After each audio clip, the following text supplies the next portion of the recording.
रणनीती न्यूज चॅनलला आजच सबस्क्राइब करा आणि रहा अपडेट। कृष्णा पाईपलाईन बदलण्याचा कृष्णा पाईपलाईन बदलण्यासाठी अकार्यक्षम मक्तेदार कोणी आणला? शशांक बावचकर। लोकप्रतिनिधींना खरोखरच पाणी प्रश्नाचे गांभीर्य आहे का? इचलकरंजी शहराचा पाणी पुरवठा सुरळीत करण्यासाठी महाराष्ट्र शासनाने महाराष्ट्र सुवर्ण जयंती नगरोत्थान योजनेतून 5.2 किलोमीटरची पाईपलाईन बदलण्यासाठी 22 कोटी रुपयाच्या प्रस्तावाला मान्यता दिली होती। 20 जून 2023 रोजी या कामाचे कार्यादेश इलेक्ट्रॉन एनर्जी ठाणे या कंपनीला देण्यात आले होते। तथापि पावणे 2 वर्षाचा कालावधी उलटूनही अद्याप 2.25 किलोमीटरचे काम प्रलंबित आहे। सबब महाराष्ट्राच्या अर्थसंकल्पीय अधिवेशनात लक्षवेधी प्रश्न उपस्थित करून सदरच्या अकार्यक्षम मक्तेदारावर कारवाई करण्याची आणि त्याला ब्लॅकलिस्ट करण्याची मागणी आमदार राहुल आवाडे सो यांनी केली।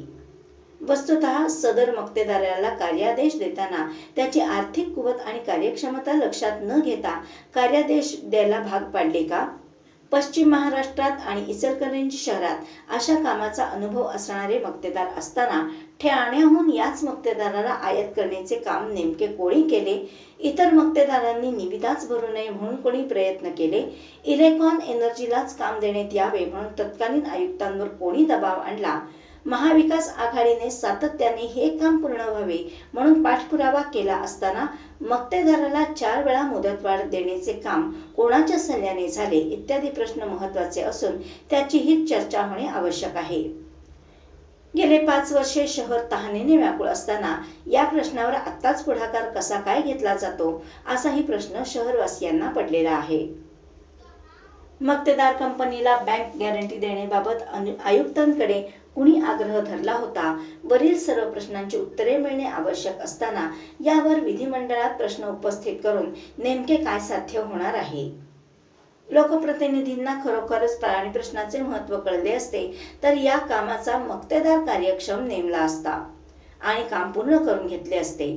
परंतु थोडेसेच काम शिल्लक असताना या मक्तेदाराला अकार्यक्षम ठरवणे आणि त्याला काळ्या यादीत टाकण्याची मागणी करणे याला वेगळाच वास येत असल्याची चर्चा शहरवासियांमध्ये आहे।